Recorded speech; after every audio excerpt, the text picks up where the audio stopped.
सुप्रभात मेरे प्रिय विद्यार्थियों, आप सभी का हार्दिक स्वागत है कक्षा छठी के ई लर्निंग हिंदी के वसंत की कक्षा में। तो विद्यार्थियों, पुनर्चर्चा कर रहे थे हम लोग असेसमेंट के लिए ना। आफ्टर दैट आज हम लोग जो है वसंत का जो हमारा चैप्टर था जिसका नाम था टिकट एल्बम, उस टिकट एल्बम चैप्टर को हम लोग आगे बढ़ाएंगे। हम लोगों ने देख लिया था कि कैसे कक्षा की लड़कियां भी जो है वो नागराजन मतलब के एल्बम को लेकर बहुत ज़्यादा एक्साइटेड रहती थी। सभी मतलब क्या लड़के लड़की सभी में नागराजन अपने एल्बम के चलते फेमस हो रहा था और राजप्पा जो है अंदर ही अंदर ये सब देखकर बहुत अफसोस करता था, दुख होता था उसको। अफसोस नहीं, मतलब बहुत अनहैप्पी होता था, दुखी होता था। ऐसा सिलसिला चल रहा था। अब राजप्पा के एल्बम को कोई पूछने वाला नहीं था। उससे पहले बता दूं, पृष्ठ संख्या 60 पेज नंबर 60 आप लोग निकाल लीजिए, मैं वही पढ़ा रही हूँ। अब राजप्पा के एल्बम को कोई पूछने वाला नहीं था। वाकई उसकी शान अब घट गई थी। अब जो है राजप्पा के एल्बम को कोई नहीं पूछता था। राजप्पा का एल्बम देखने वाला कोई नहीं था, क्योंकि लोग उस एल्बम को, राजप्पा के एल्बम को देख कर और कुछ देखने के लिए था नहीं। अब एक नया एल्बम आया है तो सभी इस नए एल्बम के पीछे पड़े हैं, तो इसलिए राजप्पा के एल्बम को कोई पूछने वाला नहीं है। तो जो है राजप्पा को यह चीज़ देखकर बहुत दुख होता था। वाकई उसकी शान अब घट गई थी। अब उसकी शान जो है, उसका जो रुतबा है, उसका जो दोस्तों में जो एक धाक जमाने वाली बात थी, वो कम हो गया है। राजप्पा की एल्बम की लड़कों में काफ़ी तारीफ रही थी। क्लास के जो लड़के हुआ करते थे उनकी जो है राजप्पा माने उनके उनका जो एरेना था, उनका जो लड़कों का जो ग्रुप था, उसमें खास तौर से राजप्पा के एल्बम की बहुत पूछ थी। राजप्पा का एल्बम उनके उसमें बहुत ज़्यादा फेमस हुआ करता था। मधुमक्खी की तरह उसने एक एक करके टिकट जमा किए थे। जिस प्रकार मधुमक्खी जो है अपना छत्ता बनाने के लिए हर एक फूल से जो है नेक्टर सक करके लेके आती है, हाँ, हर एक फूल से थोड़ा थोड़ा करके शहद इकट्ठा करके अपना जो जाल जो इतना बड़ा सा दिखता है उसमें एक एक बूंद, उतने छोटा सा जो उसका डंक होता है उसमें एक छोटी सी बूंद, एक छोटा सा कतरा लेकर आकर किस प्रकार से जो है अपने छत्ते में जमा करती है, और उस छोटे छोटे बूंद से बनकर ही इतना बड़ा शहद का जो है पात्र तैयार होता है ना।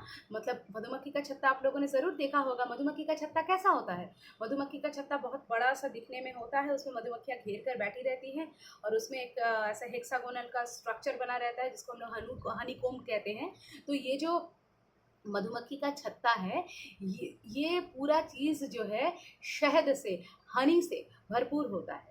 और ये हनी जो है हम लोग जो खाते हैं, हम लोग या पीते हैं, कुछ भी बोलो, ये हनी हम लोगों को तो मतलब ये मशीन मेड नहीं होता है, फैक्ट्री मेड नहीं होता है। हाँ, फैक्ट्री में प्रोसेसिंग ज़रूर होता है, क्लीनिंग वगैरह होता है, लेकिन ये हनी हम लोगों को मिलता कहाँ से?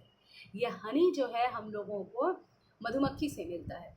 जिस प्रकार सिल्क को बनाने के लिए हमको सिल्क वर्म की ज़रूरत होती है, सिल्क वर्म के बिना हम लोगों को सिल्क नहीं मिल पाता है, इसी तरह से हनी को एक्सट्रैक्ट करने के लिए हनी बी की ज़रूरत होती है।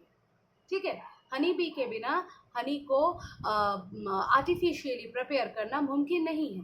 Honey is a very it's a natural thing, okay, and it has to be prepared by the honey bees only.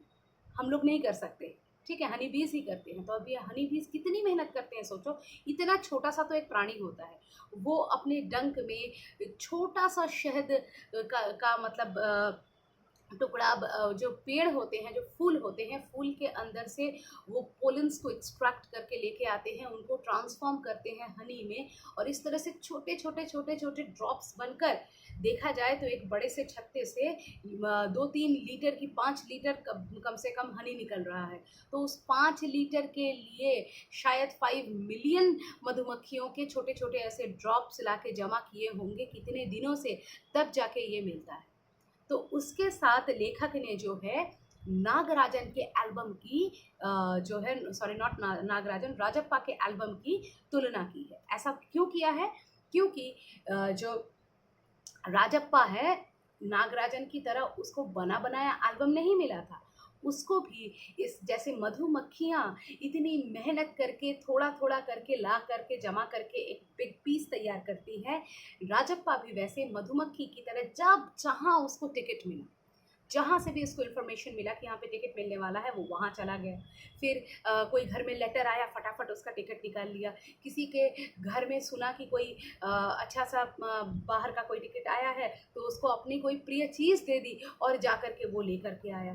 तो इस प्रकार से जो है उसने मधुमक्खी की तरह जो है टिकट जमा किए थे। उसे तो बस ये यह एक धुन सवार थी, मतलब उसको ये सिर पर एक धुन सवार थी, एक जुनून था कि मुझे टिकट इकट्ठा करना है, यही उसका एकमात्र काम था। लेकिन आप एक चीज़ सोचिए, आप बहुत सारे टिकट्स कलेक्ट कर सकते हैं, बहुत कुछ मेहनत कर रहे हैं, लेकिन why are you doing it? You love it, okay, but you need appreciation. People need to appreciate. अगर कोई आपको अप्रिशिएट नहीं करता है, कोई आपको आपके काम के लिए वाहवाही नहीं देता है, तो फिर आप जो है उस काम को करना पसंद नहीं करेंगे। ज़रा सोचिए, हम लोग फ़ोटो निकाल के उसको अपलोड क्यों करते हैं? जिससे कि हम लोग कहीं गए हैं या कुछ अच्छा खा रहे हैं, हम अपने दोस्तों के साथ इस चीज़ को शेयर करना चाह रहे हैं। लेकिन अगर आपका कोई वो देखेगा ही नहीं, तो आप कोई फ़ोटो निकालना चाहेंगे? आपको अच्छा नहीं लगेगा। या फिर पहले ज़माने में, जैसे हम लोगों के ज़माने में कैमरा फ़ोन में फ़ोटो नहीं होता था, हम लोग कैमरा से फ़ोटो लेते थे, फ़ोटो को एल्बम में संजो के रखते थे और जो भी घर में आता था हम उनको एल्बम दिखाते थे। लेकिन आपका एल्बम अगर कोई देखना ही नहीं चाहे, तो क्या आपको बाहर जाके फ़ोटो खिंचाने का इतना शौक होगा? आप फ़ोटो खींचेंगे, 1 बार 2 बार देखेंगे, फिर आपको देखने का मन नहीं होगा। लेकिन जितनी बार आप लोगों को दिखाएँगे, लोग उनकी तारीफ़ करेंगे, आपसे उन फ़ोटोग्राफ्स के बारे में जानना चाहेंगे, तो आपकी एनर्जी अच्छी रहेगी, आपको करने का मन करेगा। फिर कहीं और जाएँगे आप, तो आप दोबारा से वैसा ही करना चाहेंगे, because you love that attention and attraction, है ना? तो यही चीज़ जो है हमारे राजप्पा में भी थी। वो कलेक्ट करता था, बहुत मेहनत से कलेक्ट करता था और इसलिए करता था क्योंकि हाँ, उसे सैटिस्फैक्शन मिलती थी, he used to love it. लेकिन एंड ऑफ द डे उसके फ्रेंड्स जब उसको घेर कर रखते थे, वो उन टिकट्स की वजह से फेमस फ़ील करता था अपने आप को, that is the reason he used to do it. आप लोग अपने से भी रिलेट कर सकते हैं, आप लोग भी ऐसा करते होंगे। कोई चीज़ अगर आप अच्छा करते हैं और आपके फ्रेंड्स आपको इसलिए पसंद करते हैं, तो आप उस चीज़ को और ज़्यादा करना चाहते हैं, है कि नहीं? तो अगर आप रिलेट कर पा रहे हैं तो मुझे चैट पर पे लिख के ज़रूर बताएं। तो आज इतना ही रखते हैं, अगले कक्षा में हम इस पाठ को आगे बढ़ाएंगे, ठीक है? तब तक के लिए मुझे इजाज़त दीजिए मेरे प्रिय विद्यार्थियों। धन्यवाद।